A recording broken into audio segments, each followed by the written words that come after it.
Good day, Andrea. Hello. Thank you so much for coming.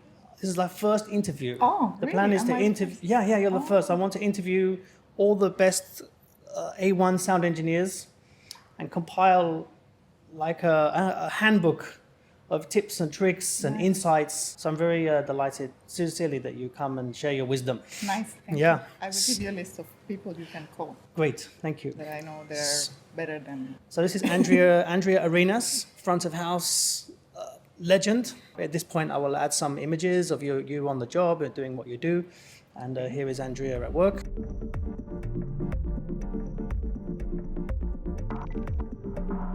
Where are you from and how did you get started? I'm from Venezuela, and I got started. I like to say that I started in the field of music and arts from when I was 10 years old because I started playing percussion in an orchestra. Since that time, I haven't been away from the entertainment world. I see. So even though I didn't do sounds in the beginning, since the beginning, and I don't do music now 100%, I've been in the career since I was 10. I see. So you Yeah. came via as a young musician. Correct. Then I did a career in electronic engineering. Oh, I see. Then I went into sound, and then now I do everything a little bit. But my main career path is sound. You told me before you ran away and joined the circus. Yes. That's pretty cool. Yes. Is that how it is, or did I miss something there? You're No, it's cool. Of Yeah. course, it's cool. You travel, you Yeah, know a lot yeah. of people from different parts of the world. Yeah. It is a interesting job because you travel with your theater. Yeah. If you could say that. So Yeah, it yeah. implies also a lot of hard effort. Understood. Like physical work. Part of the job of the sound. It's not only mixing and taking Yeah. care of the musicians. You have to actually build the tent with everyone else and Build be the part of the crew. Wow, build the tent. That's pretty cool. Yeah, Wow. it was Yeah. pain. So I wanted to ask all of the engineers, what's in your toolkit?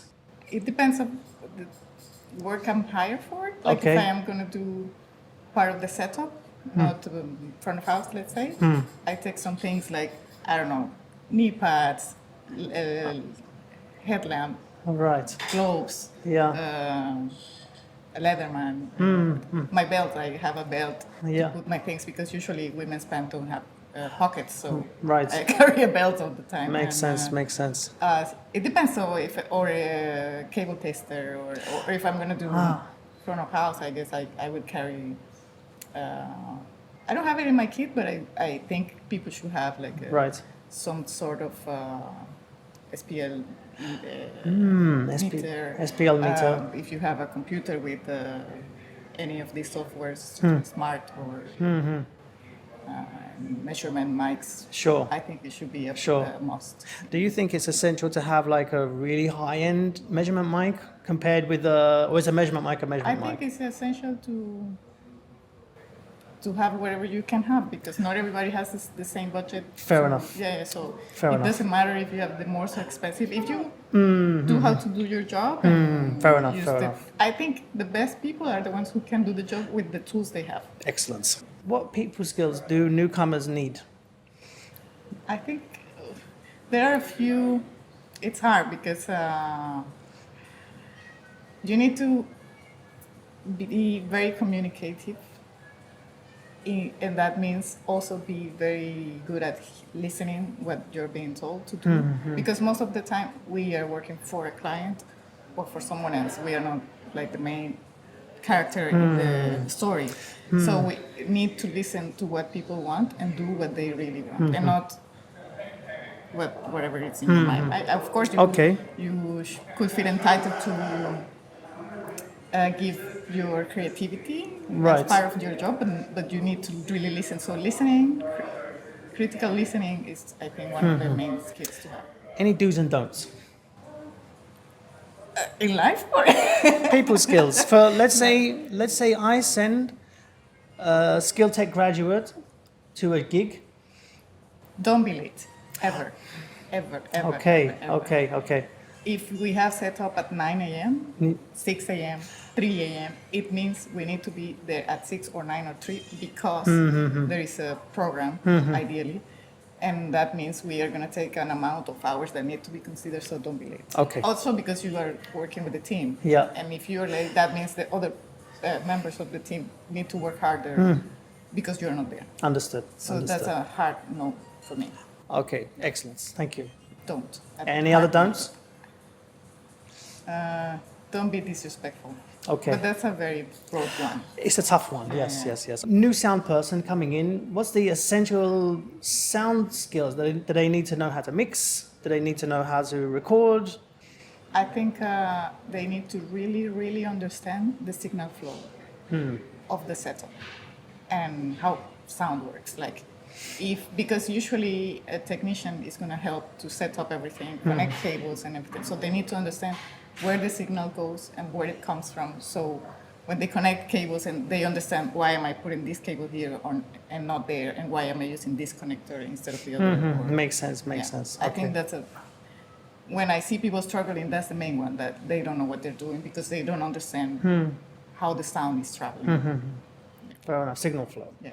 I noticed that you do studio and live. This is a bit unusual, I would say. That mostly guys do live or they do studio. I say guys. I'm going to say guys and girls. Maybe they're doing one or the other. It's rare that I meet someone who does both. I mean, is that true? I started doing studio, and I missed the excitement of doing live sound, of being part of the show. Right.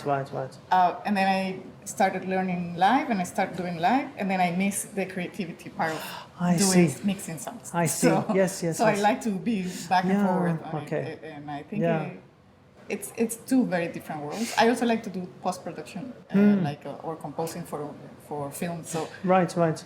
I think I just like to explore different sides of my creativity because I'm not 100% technical. I'm a musician too, so I like to do other things. EQ in live versus EQ in studio. Yeah, no, it's different, of course. It's different. How is it? Because when you do studio, you are using EQ more like a creative tool to achieve a color that you want for the song or you want to remove some things. Of course, there are some technical parts that you also need to remove so the song doesn't get muddy or etc. But in live, you need EQing for dealing with feedback mostly. I see. And sometimes coloring the guitar that you want is not as important. That's really EQing, so the feedback is not there. Got ya. So I do not have a strategy, follow steps, do this 200 when you have this kick, no, because I think every instrument is different. Every person who kicks the same kick is not the same, the way they kick it, it's not the same mallet, it's not the same room, no gig is going to be the same as another one. So, understood. So you really need to understand physics. What do you want from your instrument or from your system? I don't know if that makes sense. Makes sense. Yeah. I have a question. Should sound engineers know some music theory? That's a hard one because I know very, very good engineers who have no clue about music. Yes. However, I feel it's harder to work when you don't know music. Right. With the musicians, of course. As I put this post on LinkedIn, almost everybody said yes. But there was one guy, so Andy Jackson, he's a friend of mine. He's coming to the channel soon, hopefully. Andy, needs to get you in. He's a legend. It's like, so this is interesting that you said that very good engineers don't have, but then you speak to people and you need some theory. So it's a good talking point. I think it's better as a communication to be able to talk to the musicians because you are working for the musician. Because without the musician, where are you going to amplify or mix or record? Right. And when you know the language, it's easier. You asked me not to ask you about DCAs and subgroups. So obviously, some engineers, they ask me DCAs versus subgroups. When do I use them? When do you use them? I think it depends on the console you have, the size of the gig you're doing, because sometimes you don't need DCAs because it's a very small amount of channels. You have a console that has enough faders on the layout to manage with them all. But if you have a big setup with too many channels and you need to maybe I don't know. It depends also where the signal flow goes. It's too many answers in my Fine, head. fine, Yeah, fine. yeah. Understood. So it depends. It's a depends. Yeah. Understood. It's So not let's- as everything is not a hard rule. You always need to use DCAs for the. I think there is no hard rules in sound. I think this is true for a lot of things. Reverbs, EQs, For compression. everything. There's always it's hard to get a straight answer out of. You always have to use this microphone for the. No, I yeah, don't believe that. yeah. One more thing. Noise gates. Do you use them and what on? I barely use them. Okay. If I do, maybe live or something that I cannot control because the setup passed and the sound check passed, and then you are in the middle of the show and you have a noise and you have to remove it. Fine. But I always try to troubleshoot first Okay. and try to remove the noise, not just mask it. Fine, You know? fine. So moving on from the engineering stuff, if you was to start tomorrow your own sound engineering school, what would be the first week of things you teach the brand new sound engineers? I think I will take everyone to shadow on a show to see what they really want to do, because some people have different ideas of what sound can be. I see. And live sound is quite hard. Like, you do a lot of hours. You are the first one to arrive. You're the last one to leave. You do a lot of pushing, carrying, lifting, getting dirty. And it's not only, I want to mix.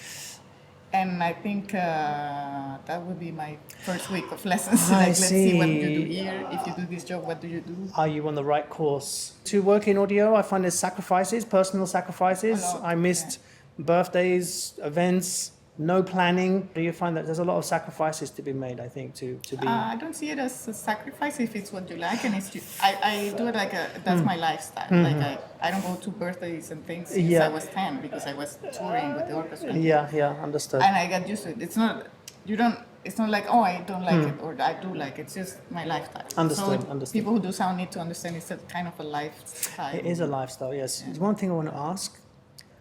Freelance versus full-time. That's a good one. I've been freelancing lately, and it's the first time I've done it. Yeah. I do like the flexibility of having the time to do creative things for myself. In other people's cases would be family or whatever. For me, it's composing and doing things like this.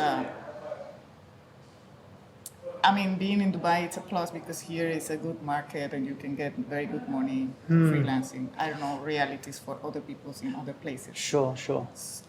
But being an employee, it's always very good to have your stability. So it depends.